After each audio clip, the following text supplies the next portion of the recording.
ओम साईराम, स्वागत आहे पुन्हा एकदा आपल्या साई शिदोरी युट्यूब चॅनल मध्ये। तर आपले मित्र आहे संदीप खेरे, सर्प मित्र आहे। तर त्यांना रेस्क्यूचा कॉल आला, आपण त्याच्यासोबत चाललेलो आहे नांदुरकीला साप धरण्यासाठी। तर आजचा ब्लॉग चौधरी वस्तीवर आहे, तिथे नांदुरकीला, तिथे आपण साप धरायला जाणार आहोत। आपल्यासोबत महेर भाऊ आहे आणि आपले मित्र संदीप भाऊ आहे। तर आजचा ब्लॉग नक्की बघा। हे सर्प मित्र आहे, हे कुठं पे भेटल्यावर त्यांना कॉल करा, साप निघल्यावर कॉल करा, तुम्हाला नंबर देऊ। ओम साईराम, पूर्ण ब्लॉग बघा, चला। ओम साईराम। तर आता आपण निघणार आहोत नांदुरकीकडे, जिथे साप निघला आहे तिथे आपले मित्र आलेले आहे, सर्प मित्र संदीप भाऊ खेरे आणि महेर भाऊ आलेले आहे, त्यांच्यासोबत आपण निघालेलो आहे नांदुरकीकडे। तर चला जाऊया, आजचा ब्लॉग नक्की बघा, संपूर्ण ब्लॉग बघा, खूप सुंदर आहे। आपण सापाचा आपल्याला रेस्क्यूचा कॉल आलेला आहे, तर बघूया काय आहे तिथे आणि कोणत्या जातीचा साप आहे, पकडायला जाऊया। आपण पण थोडं शिकतोय संदीप भाऊकडून, कारण सध्या जास्त प्रमाणात पावसाळ्यामुळे साप निघत आहे, तर आपण त्यांना मदतीसाठी चाललेलो आहे। तर चला जाऊया। तर आपण आता आलेलो आहे इथे नांदुरकीच्या पाटाच्या खाली, इथून टर्न मारला आहे आणि आपण आता सरळ जाणार आहोत नांदुरकीला। तर चला आजचा ब्लॉग नक्की बघा। ओम साईराम, हर हर महादेव।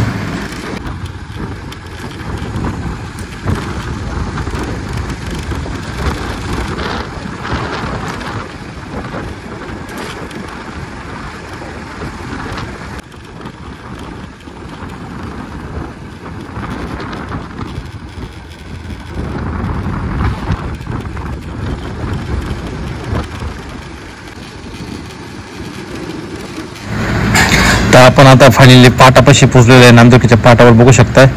आता पाटावरून आपण सर्व पुढे चाललोय, पाटापाटाने पाटाच्या कडालाच चौधरी सर म्हणून यांचं घर आहे आणि त्यांच्या घरापाशीच थोडं लॉन्स वगैरे आहे, असं गार्डन टाईप गवत वगैरे आहे आणि ते त्यांनी थोडा अँगल वगैरे टाकले, तर त्या अँगलमध्ये जाऊन बसलेला आहे साप।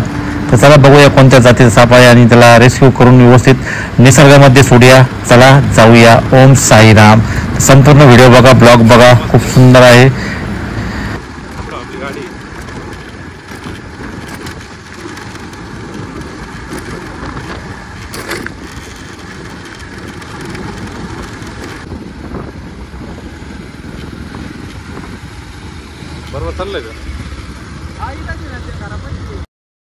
ओम साईराम। तर आपण पोहोचलेलो आहे जिथे साप निघाला आहे त्या ठिकाणी रेस्क्यू करण्यासाठी। तर चला बघूया।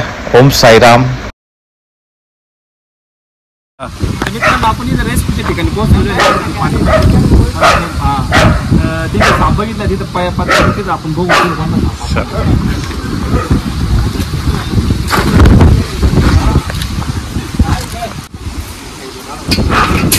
गवत आहे जास्त,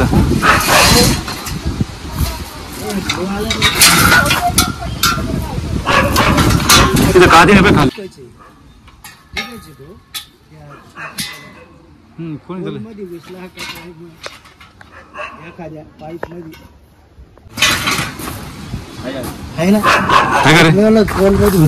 मित्रांनो बघा।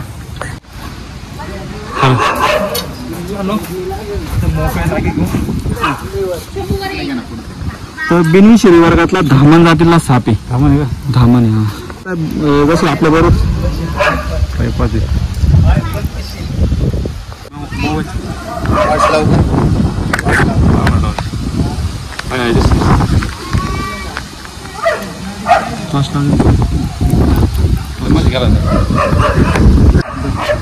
पायपामध्ये जाऊन बसेल। तर मित्रांनो धामण जातीतला आहे आणि आपल्या बरोबर आमचे पाणी मित्र मयूर बोच पकडणार सापाला। आम्ही फक्त शेपूट धरले धरता ना पुढं, एवढं काय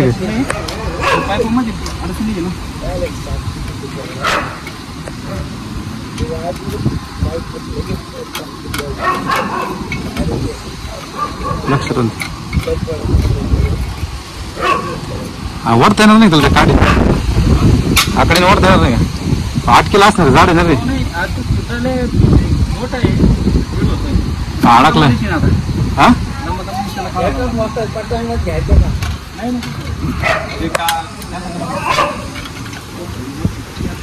मी आता माझ्या घरी सर्प निघला आणि मग आपले संदीपला सरपंचाला फोन केला, बऱ्याचशा वेळा ते आमच्याकडे आले, आजही तातडीनं ते आले 5-10 मिनिटात लगेच।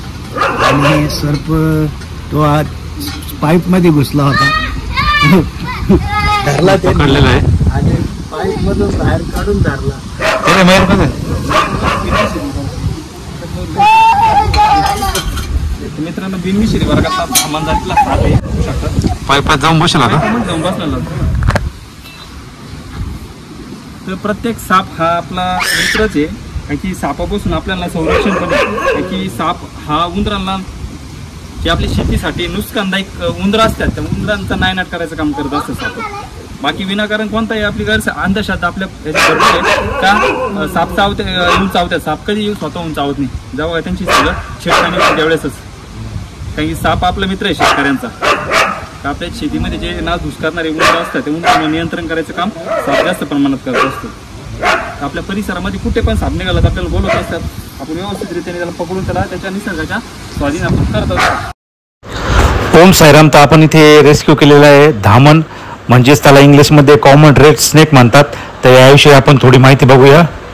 तर धामीला ओळखण्याची सर्वात सोपी खूण म्हणजेच तिचे डोके, मोठे डोळे व जबड्याखालील रेषा. धामण अतिशय लांब असते, सरासरी लांबी 8 ते 10 फूट असते व 12 फुटापर्यंत वाढू शकते. धामण हे डोक्यापासून शरीराच्या मध्यापर्यंत जाड होत जाते व शेवटी ही अतिशय टोकदार असते.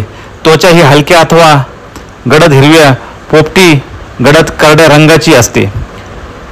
नागांशी रंगात व अंगावरील पट्ट्यामध्ये तसेच लांबीमध्ये मान उंचावून पाहण्याच्या सवयीमध्ये बरेच नागाशी साधर्म्य असल्याने बहुतेकदा नाग समजून धामिणीला मारले जाते. धामिणीचा वेग हे तिचे वैशिष्ट्य आहे. अत्यंत वेगाने हालचाल करून भक्ष्य मिळवण्यात धामण पटाईत आहेत. धामिणीचे मुख्य खाद्य उंदीर, घूस व तत्सम कुरतडणारे प्राणी आहे. एक धामण वर्षाला 60हून अधिक उंदरांचा फडशा पाडते. त्यामुळे धामण ही शेतकऱ्याचा मित्र आहे. धामण ही मुख्यतः कुठे कुठे आढळते हे थोडक्यात बघूया. धामणीचा आढळ अतिशय बहुतेक देशांमध्ये आहे. भारतात तसे भारतीय उपखंडात विपुल प्रमाणात आढळते. तिचे मुख्य वसतिस्थान शेती व जंगले आहे. त्यामुळे ग्रामीण भागात हमखास आढळून येते. भर शहरात देखील बागांमध्ये हिचा वावर दिसतच येतो. सुखरूपपणे पाहून बदली पॅक केला. मित्रांनो आपण सापाला व्यवस्थितपणे पकडलेलं आहे. सर्वांची भीती पण दूर केलेली आहे. ते छोट्या बाळाची पण भीती, सरांची पण भीती दूर झालेली आहे. आता त्याला त्याच्या एरियामध्ये आपण सोडायला जाऊ. नाशिक काही सापडण्याचं सर्पमित्राला सर्पमित्राला कॉल करा आणि व्यवस्थितरित्या सापाला रेस्क्यू करून जीवदान द्या. निसर्गात सोडा आणि वाचा. चला आता आपण याला सोडूया निसर्गामध्ये. स्वाट्याची पण भीती दूर झालेली. कसं वाटलं तुला? एवढलं हातात बदली. कसं वाटलं तुला? साप घाबरला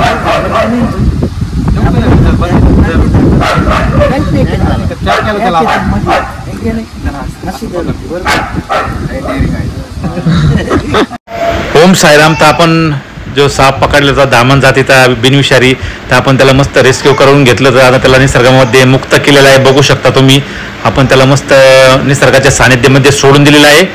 तर तुम्हाला आजचा ब्लॉग आवडला असेल तर व्हिडिओला लाईक करा, कमेंट करा, व्हिडिओला जास्तीत जास्त शेअर करा आणि आमच्या चॅनलला नवीन असाल तर जाऊन चॅनलला सबस्क्राईब करा आणि बेल आयकॉन दाबायला विसरू नका. तर भेटूया एका नव्या पुढच्या व्हिडिओमध्ये. तोपर्यंत ओम साईराम, हर हर महादेव. तर चला आपण चाललोय आपल्या घरी. तुम्ही पण जा तुमच्या घरी आणि आमच्या चॅनलला फॉलो करून घ्या आणि बेल आयकॉन दाबायला विसरू नका. ओम साईराम, हर हर महादेव.